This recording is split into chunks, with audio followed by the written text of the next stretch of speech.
My jaw is completely locked. I can't feel anything here. It's completely numb, but I'm alive. The 27-year-old San Antonio native considers herself lucky.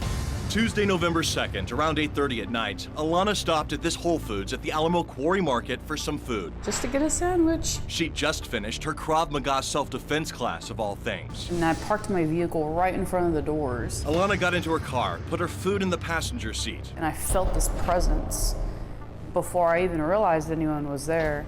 And I looked up and there was a gun to my head. He was like, give me the keys, give me the keys. And I said, just take it. She says that's when he pistol whipped her. So it kind of like knocked me out and I had birdies. I was like, oh my gosh. I was like, no, there's no way you're gonna pistol whip me. Instinctively, she fought back. I only got like 2 hits to his face, like just his jaw, and then boom. Shot in the face, Alana collapsed in the parking lot before getting up and running into the Whole Foods. Inside the ambulance, some good news. The paramedic told me, he said those magic words. He's like, we got him. The police were right on it. They caught him right away.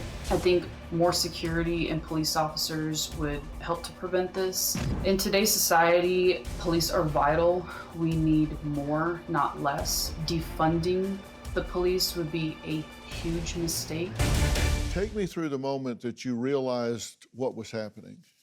It happened so fast. I looked up and there was a gun to my head. And in a split second, I knew that anything at this moment could happen. Okay, so you didn't see anybody coming, and it immediately escalated to a gun in your face. It wasn't like, get out of your car, give me your car, immediately a gun in your face. Yes. He pistol whipped me here, and I just started bleeding. And then he started hitting me up on top of my head. And just like, I was just getting beat by this gun. And next thing I know, my face rotated and my body collapsed to the ground. And that rotation was the force of the bullet hitting you in the face. Yes. You ran into the grocery store and you were yelling your name.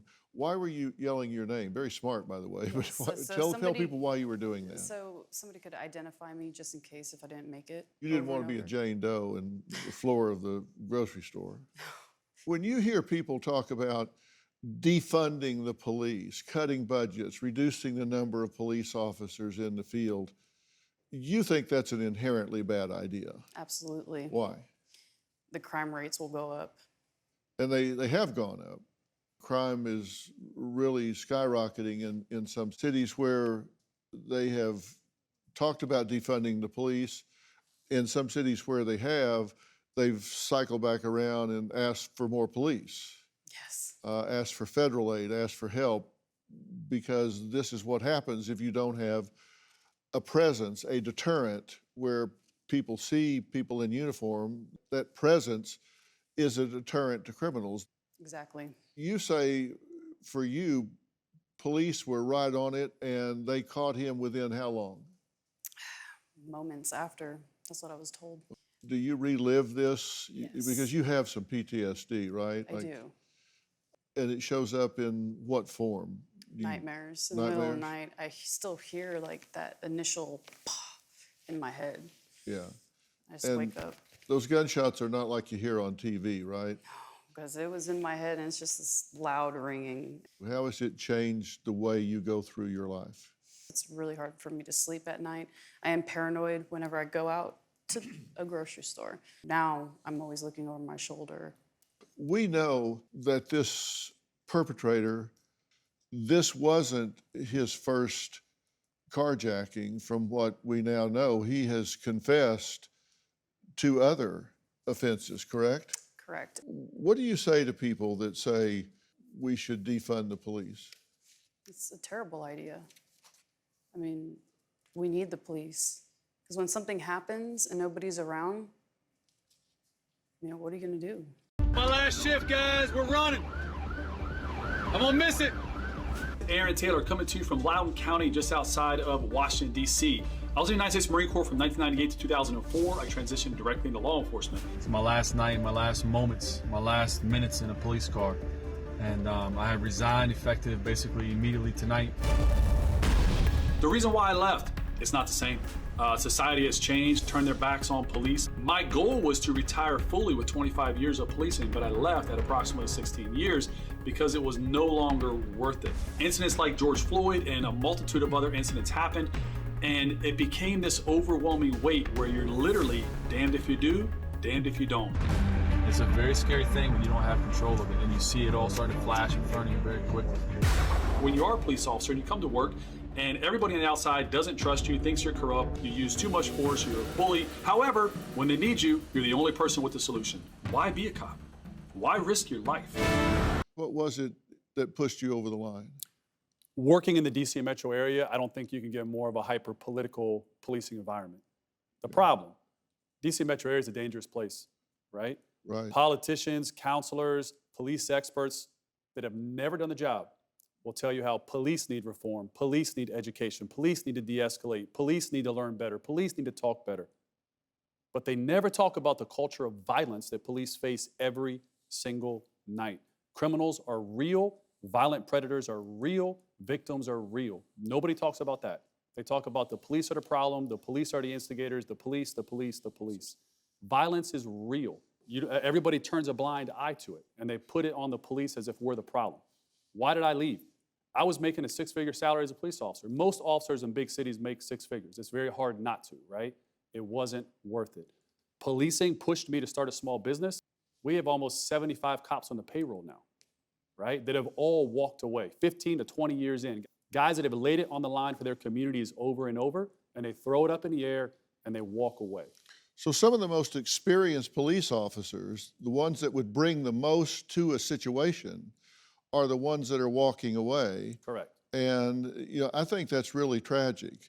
From a psychological standpoint, I like having mental health specialists de-escalating a situation, but I want to underline the word specialist. Correct. Because I think a police officer should be a police officer. A police officer should do police work. If they want to add someone to the team that can do a mental health crisis intervention, then that's fine. But they can do it after that individual is in handcuffs, after that individual has been rendered no longer a threat. They can do what they do after you do what you do. You need to be allowed to do what you're trained to do and not try to be a jack of all trades when you walk through that door. Isn't it true that domestic violence situations are the most dangerous situations for police officers? No question. Statistically, there are more officers shot in those situations than any other. No question. And I do understand, and I think it is great, and I support having an interventionist roll with the team or be called in or whatever, but you don't need to be trying to wear 10 hats in a given situation and taking hundreds of millions of dollars away from a large department, defunding a department which I think most people define as cutting their budget, cutting the number of officers, cutting training, cutting whatever, seems to me to be asinine. So when it comes to defund the police, defund everything that has nothing to do with police work and let cops be cops. Defunding things like street crime units, this is crazy. Science has to inform practice, and practice has to inform science. You found out some very important things, beginning with the fact that violence is not everywhere, that it is concentrated in terms of hot spots and a very concentrated portion of society that has to do with race, poverty, and location. The average person, if they think about violent crime, they think that crime is everywhere all the time. But actually, violent crime, particularly the most lethal types of violence, is actually hyper-concentrated.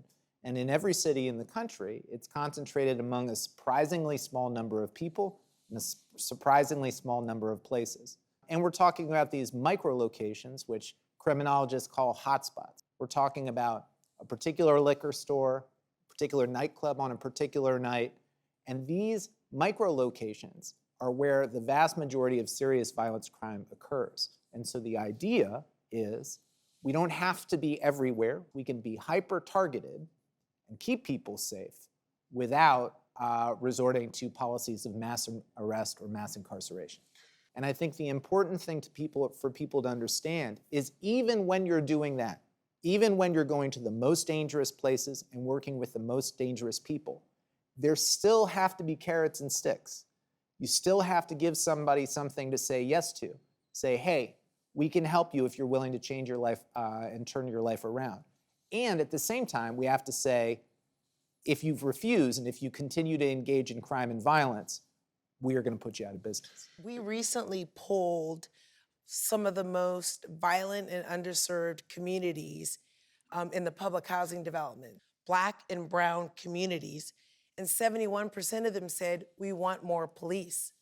63% of them said their biggest fear is gang violence and gang activity.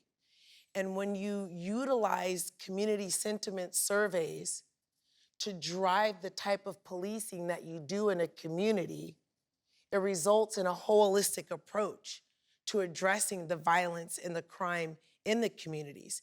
There are people that need to go to jail. There are people that commit crimes that terrorize communities that need to go to jail. We have to be strategic in our enforcement to address that small percentage. Well, and that's what it takes. If you want to get the general public behind this, I'll tell you my advice about it. If you want to get the general public behind this, it has to be that combination. You have to have strategic suppression along with long-term relationship building, because there are people that say, what are you going to do about the shootings tonight on Saturday night? I need police here to stop this tonight. Then I'll get behind building the relationships, because I realize it's violence that these young people are exposed to that perpetuates this cycle long term. That's what gets them anxious, dropping out, having no mobility economically, and resorting to violence themselves, and keeps this perpetuating generation after generation. That's long term. What are you going to do for me this Saturday night when they're shooting up the neighborhood? That's why what you're saying, your 10 objectives that you've come up with, that's why this will work long term. So my only problem with that solution of hotspot policing, and I was a community police officer before I ever went to narcotics, community policing works at its core. However, if we say we need officers to target shooters, we need officers to target gang members, drug runners, gun dealers, the really bad part of society, then guess what happens? Bad stuff happens, right? But I'm going to disagree with you. I'm not talking about outreach aspect. I'm saying if we're doing hotspot policing, and again, this is not coming from an administrative overview. This is coming from somebody in the trenches, in the jump out vans, in the raid vans, somebody going through the neighborhoods and jumping out and actually targeting people. It's a dangerous damn job. Bad stuff happens for real. And if all you do is use special units to hotspot police, this is the outcome. If all you deal with every night is real felons, real shooters, real gang members, you become real on edge real quick. And when one mistake happens, you lose your life. Or if you make a mistake, you go to prison. And then you get people like me that go, I love the job, but it's not worth it. The troops, the officers that I oversee, I'm on the ground with them. I walk those foot beats. I You're talk amazing. to those people. As a chief, I am on the ground in that police car, side by side with those officers. I will tell you this, they are in some of the most violent communities in South Los Angeles. We had over 1.2 million contacts last year in the city of LAPD, the city of Los Angeles. That resulted in 37 officer-involved shootings. I say this to say our streets are getting safer. These communities that the CSP officers are working in that are notorious for back and forth shootings are safer because they're willing to get out, walk that foot beat, engage with that gang member, engage with that ex-gang member, but work alongside our practitioners. We have to have a public health approach to addressing what's going on. We have to be holistic in our response. The police are a part of the solution, but they can't be the only solution. And they can't wear all the hats. Correct. I looked up and there was a gun to my head. He pistol whipped me here. Police caught him within how long? Moments after. He quit because he was sick of hearing people talk about hating cops. Proactive policing saved this woman's life. New Dr. Phil. Check your local listings. Do you have a story or a question for me? Click the link in the description and tell me what in the world is going on.